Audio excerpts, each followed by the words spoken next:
வணக்கம் ஐயா. இன்ஸ்பெக்டர் இருக்காரா? இருக்காரு, போங்க. வணக்கம் சார். வணக்கம் ஐயா, உட்காருங்க. அப்புறம் என்ன விஷயம், இவ்வளவு தூரம் வந்திருக்கீங்க? ஊர்ல ஏதாவது பிரச்சனையா? பிரச்சனையே நீங்க தான் சார். என்ன சொல்றீங்க? வள்ளி எல்லா விஷயத்தையும் சொல்லிச்சு. அண்ணாமலையை கொண்டது சிவனேசன் தான் சந்தேகப்படுறீங்க. சரி, அவனை தேடி கண்டுபிடிக்க வேண்டியது தானே. அதை விட்டுட்டு வீட்டில் உள்ள பொம்பளையை கூப்பிட்டு வந்து உட்கார வச்சிருக்கீங்களே, என்ன சார் நியாயம்? சிவனேசன் எங்க இருக்கான்னு தெரியல. போலீஸுக்கு பயந்து எங்கேயோ ஒளிஞ்சிட்டு இருக்கான். அவனை வெளியே கொண்டு வரதான் அவன் பொண்டாட்டியை கொண்டு வந்து ஸ்டேஷன்ல உட்கார வச்சிருக்கான். ஐயா, இவர் சொல்ற காரணமே சரியில்லைங்க ஐயா. குற்றவாளி கிடைக்கலங்கிறதுக்காக யார வேணாலும் கூட்டிட்டு வந்துடலாமா? அமைதியா இரு வள்ளி, நான் தான் பேசிட்டு இருக்கேன்ல. சரிங்க ஐயா. நீங்க சொல்லுங்க சார். உங்களுக்கு தெரியாதது இல்லைங்க, நாங்க யார் மேலேயாவது சந்தேகப்பட்டு அவங்களை ஸ்டேஷனுக்கு கூட்டிட்டு வந்து விசாரிக்கிறது வழக்கம் தானே. ஒரு ஆம்பளைன்னா நீங்க சொல்றது சரி, ஒரு பொம்பளைங்கிறப்ப வீட்டில் வந்து விசாரிக்கலாம்ல. ஸ்டேஷனுக்கு கூட்டிட்டு வரணும்னு அவசியம் இல்லையே. அதுக்கான அதிகாரம் எங்களுக்கு இருக்கு. நீங்க சட்டத்தை பத்தி பேசுறீங்க. ஒரு பொம்பளை கை குழந்தையோட இருக்கிறப்ப மனிதாபிமான அடிப்படையில நீங்க அதை தவிர்த்திருக்கலாமே. மனிதாபிமானம் எல்லாம் பார்த்தா ஒரு கிரிமினலை கூட பிடிக்க முடியாது. சரி, நானும் உங்க சட்டப்படியே பேசுறேன். சாயங்காலம் 6 மணிக்கு மேல பொண்ணுங்களை ஸ்டேஷன்ல வைக்க கூடாதுன்னு சட்டம் சொல்லுது. அந்த அடிப்படையில மீனாட்சியை கூட்டிட்டு போலான்னு நான் வந்திருக்கேன்.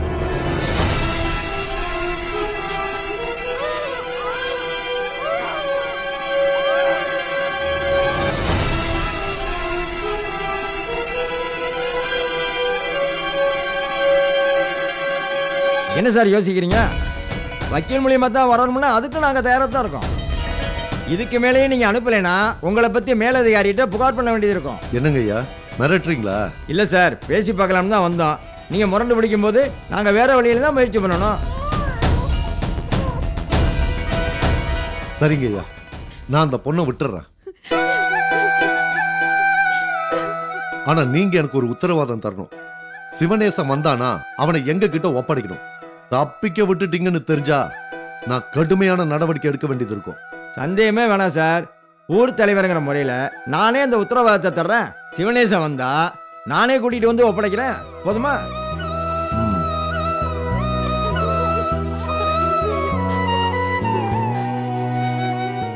சரி, கூட்டிட்டு போங்க. ரொம்ப நன்றி சார்.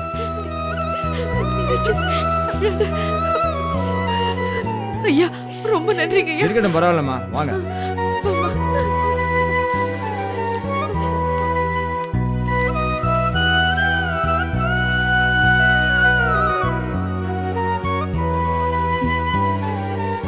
மீனாட்சி, இதை சாப்பிடுமா. எனக்கு எதுவும் வேண்டாம்க்கா. கொஞ்சமாவது சாப்பிடுமா. குழந்தைக்கு பால் கொடுக்கவாவது சாப்பிடுமா. இந்த சாப்பிடு. எனக்கு வேண்டாம்க்கா. பாப்பாக்கு மட்டும் புட்டியில பால் கலந்து கொடுத்துருங்க. அப்போ நீ பட்னி கிடக்க போறியா? இந்த அவமானத்தோட வாழ்றதுக்கு பட்னி கடந்து செத்துடலாம்க்கா. ஏமா இப்படி எல்லாம் பேசுற? இந்த நிலைமை எந்த பொண்ணுக்கும் வரக்கூடாதுக்கா. அந்த போலீஸ்காரங்க பார்த்த பார்வையும் பேசின பேச்சும் இப்ப நினைச்சாலும் உடம்பெல்லாம் கூசுதுக்கா.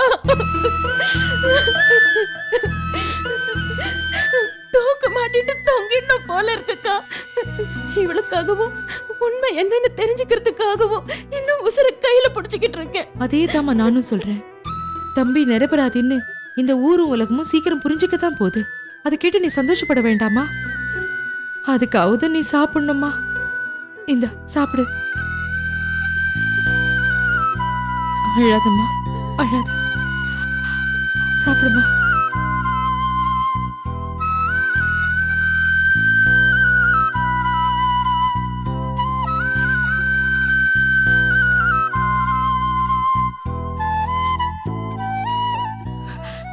பாவிங்க, பொம்பளைன்னு கூட பார்க்காம மீனாட்சி எப்படி எல்லாம் கஷ்டப்படுத்திருக்காங்க பாருங்க. அதுக்காக தான் உங்களை பின்னாடியே போய் கூட்டிட்டு வாங்கன்னு சொன்னேன். அப்பவே நீங்க போயிருந்தா மீனாட்சிக்கு இந்த அளவுக்கு கஷ்டம் வந்திருக்குமா? ஏய், ஊர் பேர் தெரியாதவங்களுக்காக நான் எதுக்கு போனோம்?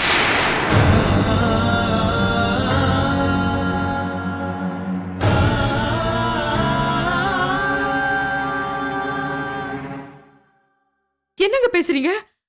கூட பிறந்தவங்க மாதிரி பழகிட்டு இப்படி ஒரே நாள்ல தூக்கி அடிஞ்சு பேசுறதுக்கு உங்களுக்கு எப்படிங்க மனசு வருது?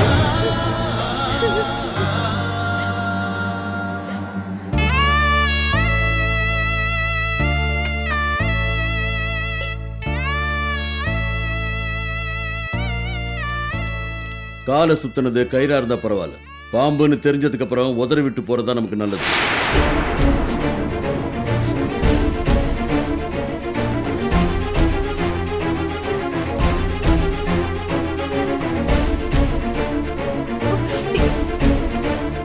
மீனாட்சி, மீனாட்சி,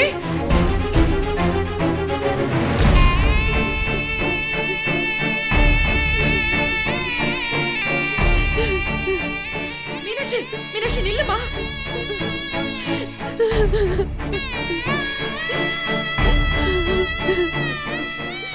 என்ன மீனாட்சி, சாப்பிடாம ஏன் கிளம்பி வந்துட்ட?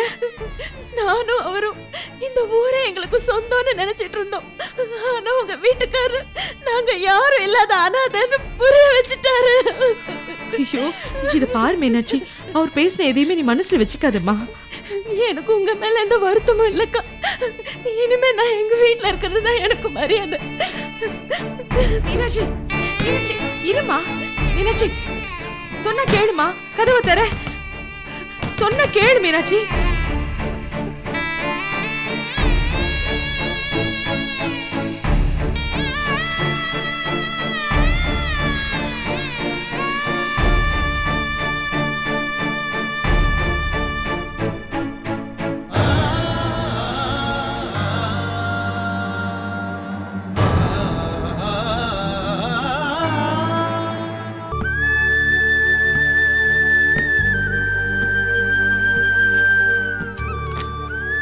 பட்டு லட்டு. நீ சாப்பிடுறியா? வேணாமா லட்டு உனக்கு? ஏன் வேணாவா? தம்பி சாப்பிடறான் பாரு. லட்டு லட்டு வாங்கிக்க. இந்த குட்டிமா லட்டு லட்டு லட்டு லட்டு லட்டு லட்டு லட்டு.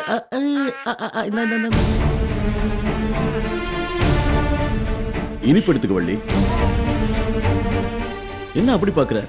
இன்னைக்கு நான் ரொம்ப சந்தோஷமா இருக்கேன், அதான் இனிப்பு வாங்கிட்டு வந்திருக்கேன், எடுத்துக்க. எங்க தம்பிய போலீஸ் தேடிட்டு இருக்காங்க. மீனாட்சி போலீஸ் ஸ்டேஷன்ல அவமானப்பட்டு வந்திருக்கா. நீங்க இப்படி இனிப்பு கொடுத்துட்டு இருக்கீங்க. நீங்கெல்லாம் வேண்டாம் வள்ளி, கண்டவனை பத்தி பேசி என் சந்தோஷத்தை கெடுத்துறாத. சிவனேசன் உன் கூட பிறந்தவனா? பக்கத்து வீட்டுக்காரன், அவ்வளவுதானே. அவன் பண்ண தப்புக்கு அவன் கஷ்டப்படுறான், அதுக்கு நீ ஏண்டி வருத்தப்படுற? ஏன்னா நாம நல்லா இருக்கிறத பார்த்து அவர் சந்தோஷப்பட்டிருக்காரு, நம்ம கஷ்டப்படுறத பார்த்து அவர் அழுதுருக்காரு. அதையெல்லாம் நீங்க சுலபமா மறந்துடலாம், ஆனா என்னால முடியாதுங்க. மறந்துதான் ஆகணும். இன்னும் ஒரே வாரத்துல நம்ம சொந்த வீட்டுக்கு போக போறோம். வீடு மட்டும் இல்ல, நம்ம வாழ்க்கைய தலைகீழா மாறப்போகுது. அதுக்கேத்த மாதிரி நாமளும் நம்மள மாத்திக்கணும். என்ன சொல்றீங்க? கேஸ்ல நம்ம ஜெயிச்சிட்டோம் வள்ளி. குடும்ப சொத்து முழுசு என் கைக்கு வரப்போகுது. அதுக்கு முன்னாலேயே இந்த ஊர் பெரிய மனுஷங்கிற பேரு அந்தஸ்து எனக்கு வந்தாச்சு. ரொம்ப கஷ்டத்துக்கு அப்புறம் இது எனக்கு கிடைச்சிருக்கு. எவனோ ஒரு கொலைகாரனுக்காக அதை என்னால இழக்க முடியாது. வசதி எல்லாம் இன்னைக்கு வரும், நாளைக்கு போகும். ஆனா மனுஷத்தன்மைன்னு ஒண்ணு இருக்குங்க, அது என்னைக்குமே மாறக்கூடாது. நீ என்ன மனுஷனே இல்லைன்னு நினைச்சாலும் பரவாயில்ல, என் முடிவு இதுதான். ஆமா, சிவனேசனுக்காக இவ்வளவு வக்காலத்து வாங்கி பேசுறிய, அவன் நிரபராதினா இந்நேரம் ஊருக்கு திரும்பி வந்திருக்கணும்ல. உண்மை என்னன்னு போலீஸ்ல போய் சொல்லி இருக்கணும்ல. தப்பு அவன் மேல இருக்கிறதுனால தான் ஓடி ஒளிஞ்சுகிட்டு இருக்கான். தம்பி ஊருக்கு இன்னும் வரலங்கிறது உங்களுக்கு வசதியா போச்சு இல்ல? அதான் உங்க வாய்க்கு வந்த மாதிரி என்ன வேணாலும் பேசிட்டு இருக்கீங்க. போதும், நிறுத்து. தப்பு செஞ்சது அவன், ஆனா நீ என்னமோ என்ன குற்றவாளி மாதிரி பேசிட்டு இருக்க. சிவனேசன் செஞ்ச தப்புக்கு நான் சாட்சியா இருக்கணுங்கிறது விதி, அதுக்கு நான் என்ன பண்ண முடியும்? இத பார், இனிமே இந்த விஷயத்துல நீ தலையிடாத. எது நடந்தாலும் கண்டு காணாம ஒதுங்கிடு. மறுபடியும் என் வார்த்தையை மீறி அங்க போறதோ அவளுக்கு ஆறுதல் சொல்றதையும் நான் பார்த்த அப்புறம் சிவனேசன் மாதிரி நானும் கொலைகாரனா மாற வேண்டி இருக்கும்.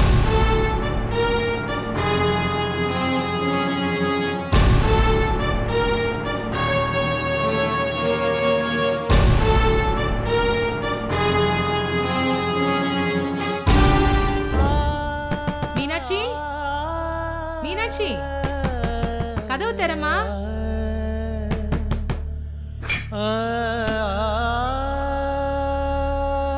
வாங்கக்கா.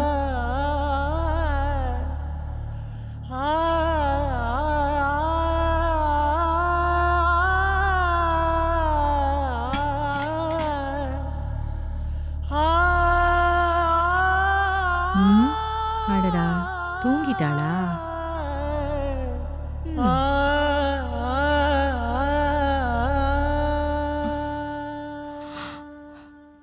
மீனாட்சி, நேத்து என் வீட்டுக்காரரு பேசின பேச்சுக்கு நான் உன்கிட்ட மன்னிப்பு கேட்டுக்கிறேன்டி.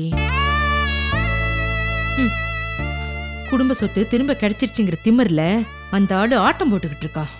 கேஸ்ல ஜெயிச்சு என்ன பிரயோஜனம்? மனுஷன் பழசெல்லாம் மறந்துட்டான்ல. நான் ஒருத்தி உனக்கு ஆறுதல் சொல்ல வந்துட்டு நான் என்னென்னமோ பேசிட்டு இருக்கேன். நீ வீட்டுல சமைச்சிருக்க மாட்டேன்னு எனக்கு தெரியும். அதான் சாப்பாடு எடுத்துட்டு வந்திருக்கேன். இந்தா சாப்பிடு. சாப்பாடெல்லாம் எனக்கு வேணாம், நான் சாப்பிட்டுட்டேன். நீங்க எடுத்துட்டு போங்க. சாப்பிட்டியா? ஏண்டி அடுப்பு பத்த வச்ச மாதிரி தெரியல. பாத்திரம் எல்லாம் தொடச்சு கவுத்து வச்சிருக்கு. நீ சமைக்கவே இல்ல, அப்புறம் எப்படி சாப்பிட்டுருப்ப? ஏண்டி என்கிட்ட போய் சொல்ற? சரி, குழந்தைக்காச்சும் பால் குடுத்தியா இல்லையா? நீ சாப்பிடாம அது எப்படி பால் குடிச்சிருக்கோம்? இந்த பார் மீனாட்சி, அடம் பிடிக்காம ஒழுங்கா சாப்பிடு. வேணாக்கா, சொன்னா கேளுங்க, எனக்கு சாப்பிட பிடிக்கல. ஏம்மா இப்படி பிடிவாதம் பிடிக்கிற? நீ சாப்பிடாம இருந்தா எல்லாம் சரியாயிடுமா? என்னக்கா பண்ண சொல்ற? என்னால எதுவுமே செய்ய முடியல. மனசு ஒரு நிலையில இல்ல. என்ன நடந்துச்சுன்னு ஒரே குழப்பமா இருக்கு. புரியுது மீனாட்சி. இப்பதான் நீ தைரியமாவும் நம்பிக்கையாவும் இருக்கணும். இந்த பிரச்சனையில இருந்து காப்பாத்துன்னு சாமி கிட்ட நல்லபடியா வேண்டிக்க. அதை தவிர உனக்கு வேற வழியே இல்லை. கடவுள் நிச்சயம் உன்னை கைவிட மாட்டார் மீனாட்சி, கவலைப்படாத. என்ன செஞ்சாலும் என் குழப்பம் தீரல. உங்க புருஷன் ஏன் அப்படி சொல்லணும்? நேத்துக்கே வரேன்னு சொன்ன என் வீட்டுக்கார ஏன் இன்னும் வரல? இதெல்லாம் பார்த்தா. வேண்டாம் மீனாட்சி, ஊர் உலகம் என்ன வேணாலும் பேசட்டும், ஆனா நீ மட்டும் நம்பிக்கை இழந்துடாத. இப்பவும் சொல்றேன், சிவனேசன் தம்பி அந்த மாதிரி செஞ்சிருக்கவே மாட்டாரு.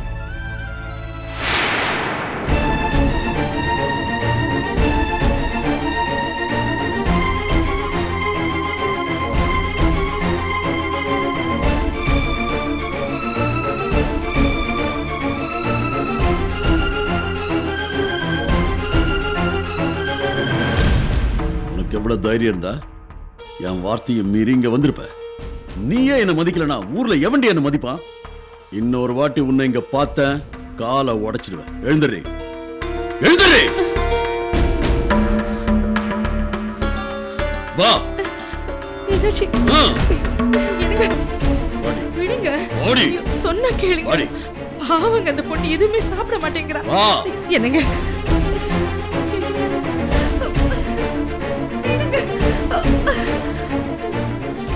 இப்படி எல்லாம் நடந்துக்கிறீங்க? எத்தனை தடவை சொன்னாலும் உன் புத்தியில ஏறாதா? எதுக்கு அந்த வீட்டுக்கு போன? என்ன ஜெயிலுக்கு அனுப்பாம நீ அடங்க மாட்டியா? இப்ப எதுக்குங்க இந்த குதி குதிக்கிறீங்க? பாவங்க மீனாட்சி குழந்தைய வச்சிட்டு தனியா அல்லாடிக்கிட்டு இருக்கா. புருஷன்காரன் எங்க போனான்னு தெரியல. இந்த மாதிரி சமயத்துல நாம அவளுக்கு துணையா இருக்கிறது நம்ம கடமைங்க. புருஷன் பேச்ச கேட்டு நடக்கிறது பொண்டாட்டியோட கடமை தான். அதே உனக்கு புரிய மாட்டேங்குது. என்ன உங்க பேச்சுல நியாயம் இல்லையே? அப்புறம் எப்படி கேக்குறது? தம்பி தப்பு செஞ்சாரோ இல்லையோ, இந்த விஷயத்துல அதிகமா பாதிக்கப்பட்டிருக்கிறது மீனாட்சிங்க. அவளுக்கு கூட ஆறுதல் சொல்லக்கூடாதுன்னா எப்படிங்க? ஏன்டி என் நிலைமையை புரிஞ்சுக்காம உயிரை வாங்குற? சிவனேசன் இன்னும் போலீஸ்ல மாட்டல. அவனை எப்படியும் புடிச்சிருவான்னு போலீஸ் தேடிக்கிட்டு இருக்காங்க. நீ அங்க போறதும் வரதுமா இருந்தா கண்டிப்பா அவங்களுக்கு ஏன் மேலேயும் சந்தேகம் வரும். சிவனேசன் பண்ண தப்புக்கு நானும் உடனே போலீஸ்ல என்னையும் கூப்பிட்டு விசாரிப்பாங்க. அப்படி விசாரிச்சா என் கௌரவம் என்ன ஆகுது? கொலகார பயலோட கூட்டு வச்சிருக்கேன்னு எல்லாரையும் மூஞ்சில காரி துப்ப மாட்டாங்க? கௌரவம், அந்தஸ்து, மரியாதைன்னு வாய்க்கிலேயே பேசுறீங்களே, இதெல்லாம் யாரால வந்தது? சிவனேசன் தம்பி மட்டும் அன்னைக்கு பணம் கொடுக்கலனா கடனை தான் அடைச்சிருப்பீங்களா இல்ல கேஸ்ல தான் ஜெயிச்சிருப்பீங்களா? எங்க இந்நேரம் நம்ம தற்கொலை பண்ணிக்கிட்டு குடும்பத்தோட செத்து போயிருப்போங்க. ஆமா, நான் இல்லன்னு சொல்லல. ஆனா இப்படி ஒரு பாவக்கரை பண்ணிட்டு தான் இந்த பணத்தை கொண்டு வந்திருப்பான்னு தெரிஞ்சிருந்தா சத்தியமா நான் தொட்டிருக்க மாட்டேன். அவன் மூஞ்சிலை விட்டு எரிஞ்சிருப்பேன்.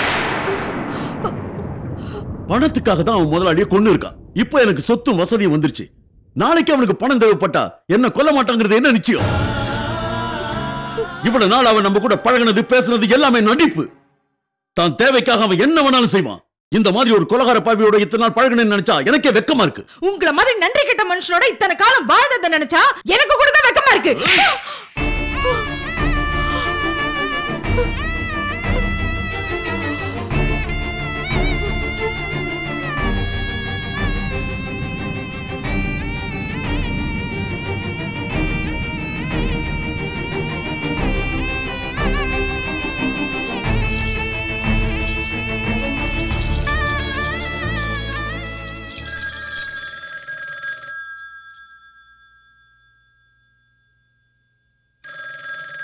ஏய் போன் அடிக்குதுல எட இரு.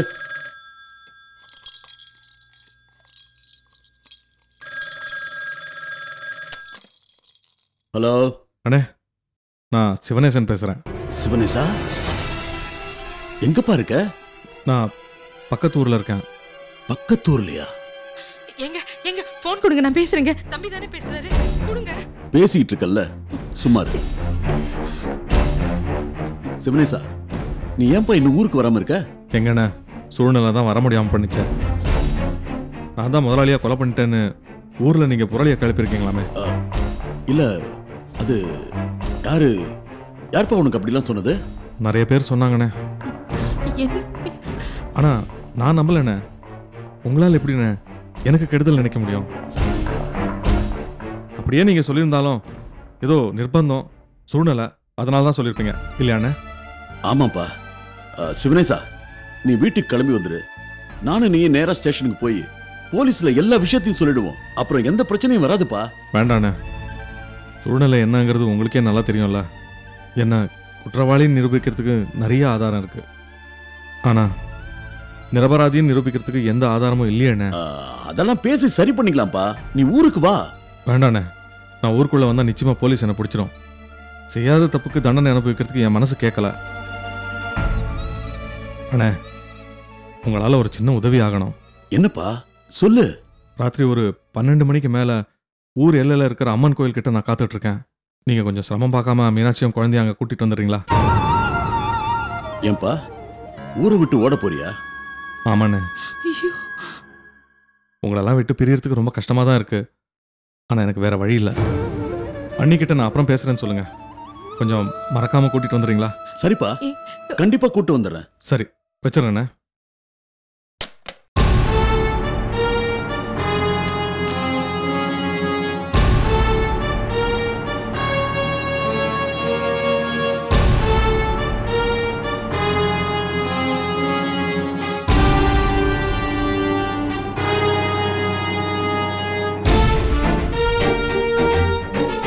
உன் புருஷன் போன் பண்ணா.